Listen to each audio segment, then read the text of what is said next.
The fundamental building blocks of your podcast are what we are going to look into now, which is the format and the structure of your episodes. So why do we need a format? Why don't we just sort of turn on the mic and see what happens? Well, one reason is it helps us structure our thoughts so that we don't repeat ourselves or get distracted or repeat ourselves or there's a sheep. You get the idea. It's also something that's replicable, meaning that once we've found that format, we can stick to it. TV does this a lot. If you think about any reality TV shows, the good ones, the not so good ones, they all have a template and they all fit that template. And some more slavishly than others, but they all are to some degree on rails. And they do that because it makes the process so much easier for everyone involved. And there's also comfort in that structure as well for the listener. There is a sense of, oh yeah, I know how this is going to go down. I know I know what's coming next. So what we are making is in some ways not dissimilar to a sort of non-narrative TV show. It's not necessarily like a full-on game show, and I'm not talking about like a documentary, because we're not really here to make those kinds of investigative, super expensive narrative podcasts. So some of the things that I'm thinking of here, the Channel 4 show Taskmaster is a great example of a non-narrative, formulaic show where we know it's going to be X number of rounds, we know how it begins and how it ends, we know the shape of the episodes. The Repair Shop is a BBC show, and that's, again, the same. It's going to be a few people coming into the shop to have something repaired. We're going to weave in a few stories. It's going to be a nice bit of narration. There's the same intro at the beginning of every episode. We know how it's all structured, but it's not narrative in that sense of we're telling one complete story. We're telling a few, and we're going back and forth, and we're interviewing people. And then quite a diversion is, for a live show, is Penn and Teller's Fool Us. Big fan of that. It's non-fiction, but it's not a narrative show. It's people turning up and trying to fool Penn and Teller by doing tricks. It is highly formulaic. Alison Hannigan comes out, she introduces the show, she introduces Penn and Teller. They walk out on stage, they start the first act. Then once the act is done, Penn and Teller try and figure out if they know how the trick is done, and they repeat that 4 times. Then Penn and Teller come out and do a trick. Credits. So let's have a look at what every episode needs. So we'll explore some of the format options that are available, but let's have a look first at what every episode needs. So it needs a beginning, of course. And the best ones include a cold open, which is something that is interesting and enticing, that is the first thing the listener hears that gets us interested in the episode. Maybe it's something that sets up a bit of tension, or it's something that's a bit interesting and fun. I have a couple of shows that use cold opens. In one of them, I use audio from later on in the episode that succinctly describes the problem that I'm trying to solve for the listener, for the guest. And then another show, I use outtakes. I use bits that are sort of from the cutting room floor, because I want to create a sort of nice, warm, light sense for the show, because sometimes it can get a little bit, not necessarily serious, but it prevents it from being too dry. Then once you've got your cold open, we can explore the broad premise of the show by having an introduction that's usually similar in content to each episode. There has been a fascination with podcasts having the same canned intro, exactly the same recorded intro at the beginning. And I'm not a fan of that. I don't think it sounds good, because what often happens is you record that, and then 6 months down the line, you've got some new kit, you've probably upgraded it, or you are in a different environment and you're recording slightly different. Maybe your standards have slipped and you've forgotten quite how to address the mic. And then what happens is you have this lovely crisp and clear clean, professional sounding intro. I've known some people go into a professional recording studio to do that intro, and then you dip out of that, and what you hear is someone who sounds like they're in a bathroom, and it's really jarring. And so I always recommend record your intro, welcome the listener, and do that uniquely for each episode. You can use roughly the same script each time. That's absolutely fine, but just keep the spice in the relationship. Keep us guessing just a little bit. So we're going to sort of explain the broad premise of the show. This is the show in which we do this, and then we can get into what we're going to get in this particular episode. Who are we speaking to? What topic are we covering? And then we've got a middle bit. Some examples of middle bits of podcasts might be a discussion with a co-host. It might be an interview with a guest or two. It might be a panel discussion where you've got a few different people that are involved on the call. Or it could be a documentary or narrative style exploration of a topic, maybe with some clips of interviews or other pieces of audio. Or it could just be a monologue. It could just be you having a chat with the listener. So we'll come back to the middle bits in just a tick. But first, let's think about the endings. So some of these things are optional, and some I think are essential to have in the end of each episode. So we will start our endings with some sort of conclusion or synthesis. And this is most common when you've had an interview. So you'll have that interview with a guest, and then you might sort of dip out of that and have a chat with the listener, where you say, well, this is a great interview. This is what I learned. This is what I took away from that discussion. And maybe you want to link the listener to the guest's latest book or whatever. And you'll do that in your synthesis, in your wrap-up.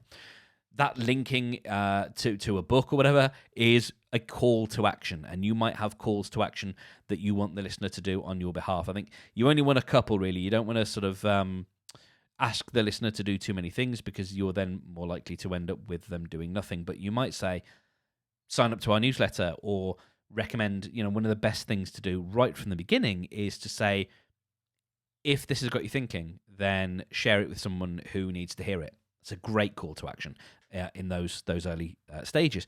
As you start to grow a little bit, you might ask, if you like this, please consider giving us a review, that kind of thing.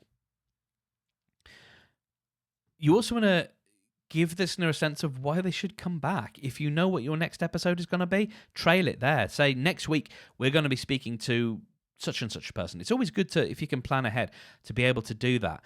But just try and keep them enticed and give them a sense of why they should stay subscribed or stay following your show or come back for the next episode. And then how can they come back for that next episode? How can they follow the show? How can they stay in touch? And the best way of doing that is by pointing them to your website, where you have buttons for them to subscribe to your show in their favorite app. Okay, so you got your beginning and your end, and we've looked a little bit at the middle. So let's look at the middle in a bit more detail. And this is where we really get into the juicy stuff. We've talked about structure. Let's go back into thinking about format. So I mentioned the discussion with a co-host format. That's a really common. You and someone else, maybe you're two experts in your field, or maybe you're just exploring topics, and it's a sort of a one-on-one discussion that you might have. Another approach that might be sort of a guide versus an expert. So although they're a co-host, you might play the role of the audience surrogate or the audience advocate or avatar, where your job is to mine your co-host for information or for insight.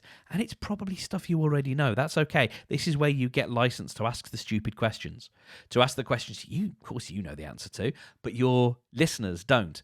And that's where you can ask your co-host about that stuff. And that could be something that you alternate maybe week by week.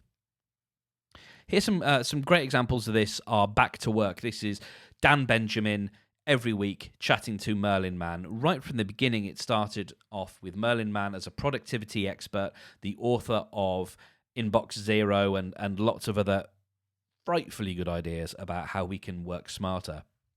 without sort of being annoying.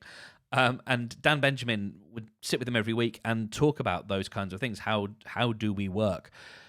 It's subsequently over 10 years, it's evolved a little bit, and it's perhaps the load is maybe shared a little bit more, but it's still very much kind of Merlin's show, and Dan is there to listen.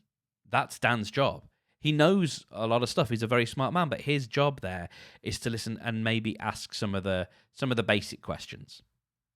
Upgrade is another similar example. This is Mike Hurley and Jason Snell.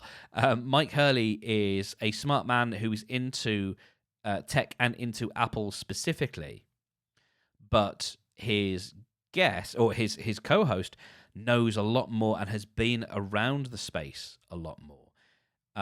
Mike does a lot of research, and Jason Snell does a lot of writing, and so they make a really good team because Mike can play that naive to some degree. He can explore questions that he knows Jason, his co-host, is going to have the answer to.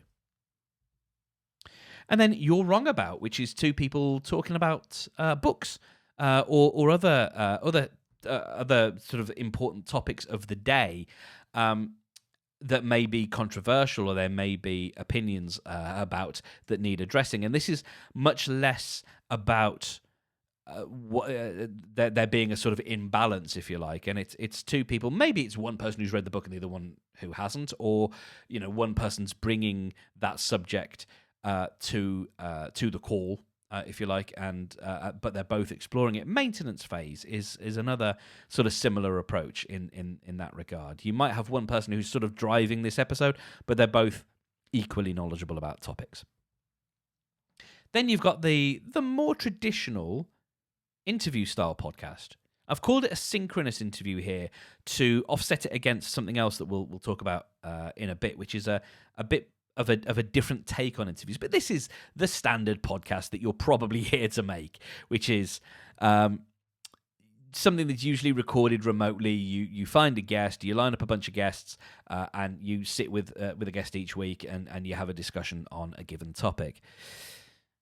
My take on this, my advice, is have a sense of where the conversation is ideally it should go, but let it flow. Go with the flow. If you're mining an interesting seam, keep mining that seam. Don't feel like just because it wasn't the seam that you intended to mine doesn't mean that it's not valuable. You can always bring them back. If there's one particular thing that you wanted to get them to talk about and you veered off into something different, that's cool. That's absolutely fine. You can always bring them back and get them back on that other topic. As long as it's interesting, it's all good. I'd say plan for about an hour. An hour feels like a good unit of time to people. It's the default Outlook event time that goes into people's calendars. It kind of feels solid. It feels nice. And you'll probably use between 35 and 45 minutes of that discussion once you've edited it down, because you'll spend a little bit of time up top making the guest feel nice and comfortable, and just being friendly and being warm and all that kind of stuff. And you also want to allow a bit of time and space for natural ebbs and flows and that kind of stuff. And it's okay to take pauses, because you will be coming back to edit it, and what you'll end up with is something around the 35 to 45 minute mark. You want to try and find like a really nice little juicy nugget. We talked about that cold open. So when you get to the editing stage, you're looking for what's a really nice little punchy soundbite that, out of context, either works really well, sets up some tension, or intrigues us and makes us want to know more about what this interview is about. Clip that bit, whack it right at the beginning of the episode as the first thing the listener hears. So some great examples of that are Sway with Cara Swisher, and a slightly lighter one, Conan O'Brien Needs a Friend. They do a sort of a cold open approach. Each guest introduces themselves and says why they are feeling the way they are about being Conan O'Brien's friend. And it's just a nice way that they can start the episode. Now, another style of interview episode that you can go for is what we'll call an asynchronous interview. This is again recorded remotely, but the way this works is you'll write a bunch of questions in advance, and then you can weave their answers that they give you into your audio. So they record the audio at their end, either through their phone or on their laptop or whatever, and they can record that as an audio file, and they can just send you those files. Ideally, you want one file per answer given, and then you start weaving those answers into your content. One of the great benefits here is it allows you to gather lots of interviews at once. So if you're exploring a particular topic and you know there's a few people who can be authoritative or interesting on that topic, you can gather a bunch of interviews over a span of time and then start weaving together the most interesting answers. It's really good for people who aren't necessarily sort of natural, they don't feel confident guests for whatever reason. Maybe they feel a bit more secure reading their answers aloud or reading pre-written answers rather than trying to come up with something on the cuff or even off the cuff. It gives them a bit more space. It gives them a bit more time as well, so they can really think about their answer and structure it well.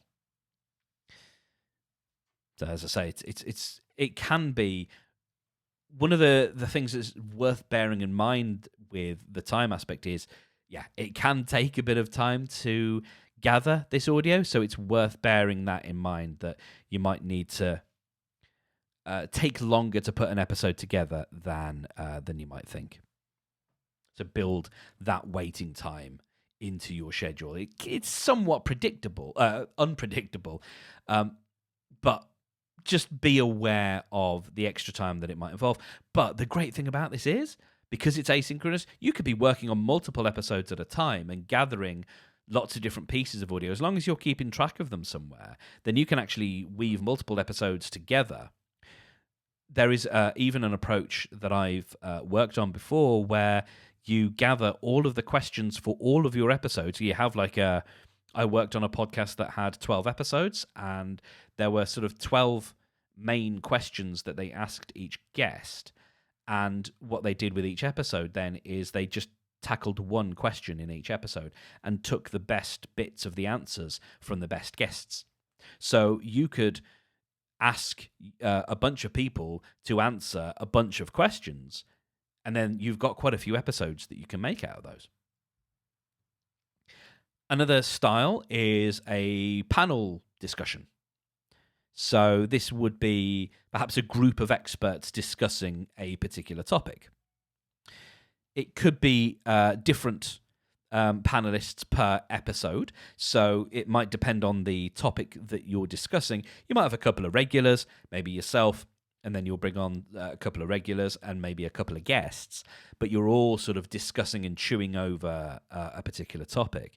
Some nice examples of that include Outrage and Optimism, and The Incomparable, which is, again, a lighter sort of hobby podcast where each week they bring on a panel of guests to talk about, a Star Wars film or whatever, but it's very, very tightly edited and well put together and well considered. Another format you can look at is the narrative or documentary format. This takes a lot longer to put together and probably involves a lot more writing as well.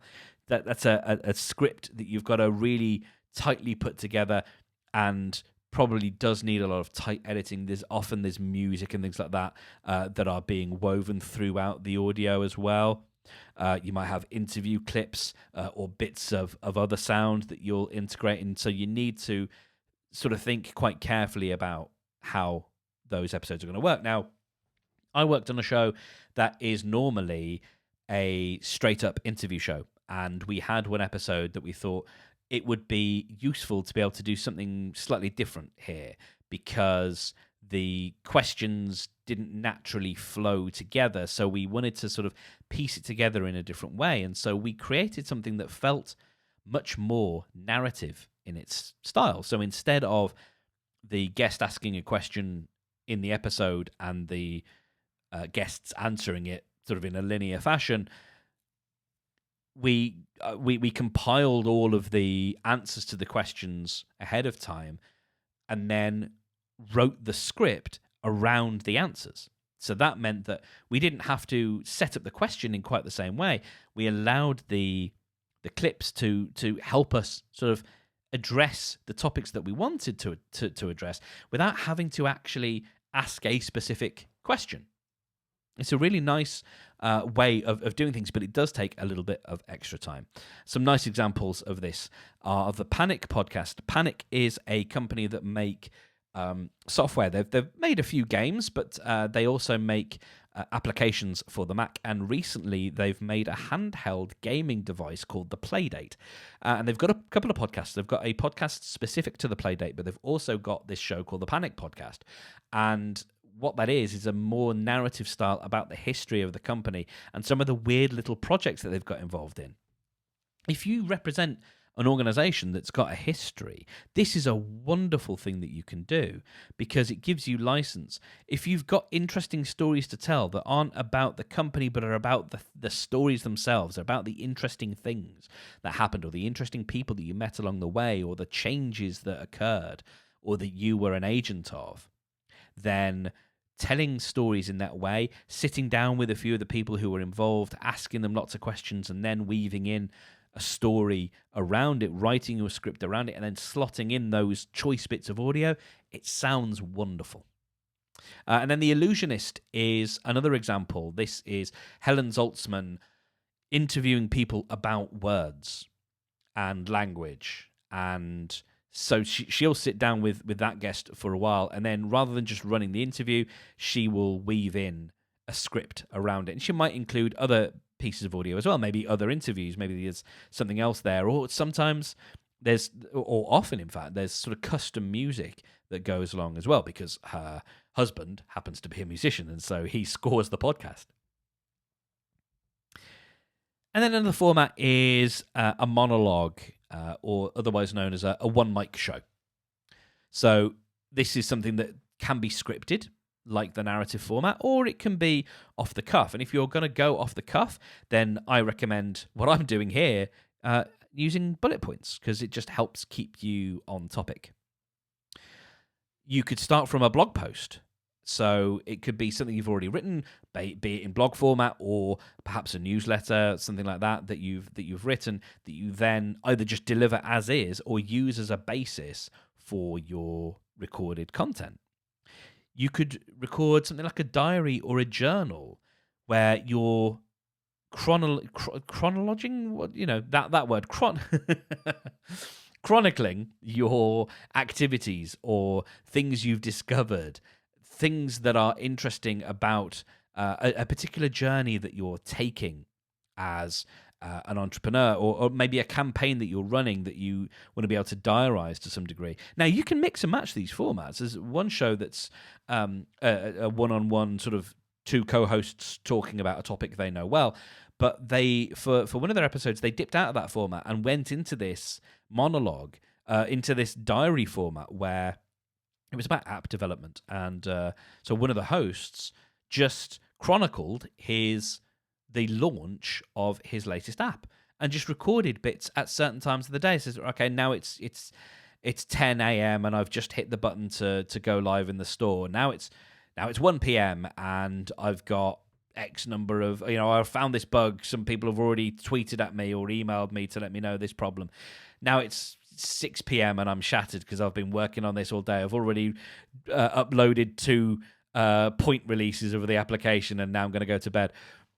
It's a fun way of being able to tell a story sort of almost in real time and bring you and the listener close in on a particular story. So some nice examples of that are I Hear Things. Tom Webster was the VP, one of the VPs of research at Edison Research.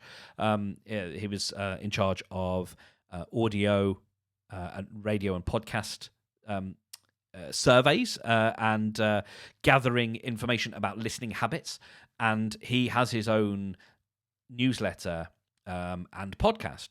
So the newsletter is called I Hear Things, and then he reads the newsletter aloud and just adds a little bit of sugar on top of it, adds a little bit of Tom Webster flair and a bit of charm on top, so that it doesn't just feel dry. He's very good at writing in the way he speaks and then being able to say the words that he's written in a way that feels natural, which is not easy for everyone.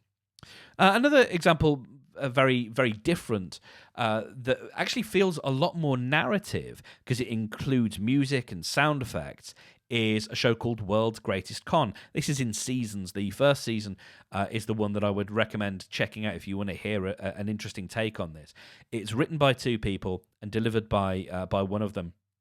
And it's all about a particular story, delivered almost in the idea, in that sort of style of what would happen if you found this guy, maybe you were at a conference and you got chatting to him in the bar afterwards, and he was just chewing your ear off about this fascinating story, but you're really interested and you're really captivated. It's that kind of energy that he brings. So it can be a really fun way of being able to talk about a topic. So some homework for you then. Have a go at this. Record yourself on your phone. Just open up your audio recording app. If you're on an Android, you might have to quickly hop over to the Play Store and get yourself a free audio recorder. But do this on your phone. Super informal. No one else needs to hear this. This is just about you having an experiment. Record a story about meeting someone that impacted you to create the change that you're seeking to make with your podcast or your business. So thinking about your work as an agent of change, can you tell a story about someone you encountered who put you onto that path of change? Record it, sort of a standard version, just tell the story, get yourself comfortable, just, sort of just remind yourself of the story and just try and speak off the cuff. Maybe use some bullet points if it's helpful. And then try again and try it as a serious monologue, almost like a documentary. Quite dry and informative and factual. Then try it as if you're delivering a bit of stand-up. Now, stand-up can be dark. If your story has dark elements, that's okay. You can still explore that. But if it's light, bring that lightness in. Bring some humor into it. Be it light humor or dark humor, like whatever it is. But bring that in and see what happens when you tell the story that way. Try a version, a really super casual version, as if you are recording just a WhatsApp voice note to someone.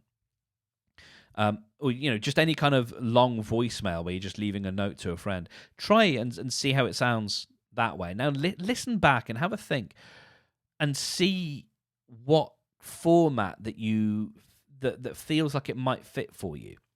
Is it going to be a monologue? Is it going to be, do you feel more comfortable in that conversational tone? You could even try sitting across from someone and recording that same story, but in the presence of someone else, because it changes the dynamic. It changes your energy and how you address that story, and how you the way that you tell that story changes when you're sat across from someone. So give that a go as well. You could even try seeing if they want to interject and see what that does. And you'll start to get a sense then, if you don't have it already, of the kind of format that you might want to explore for your podcast. So with that done, we can meet back here and we'll then start setting out your pod goals.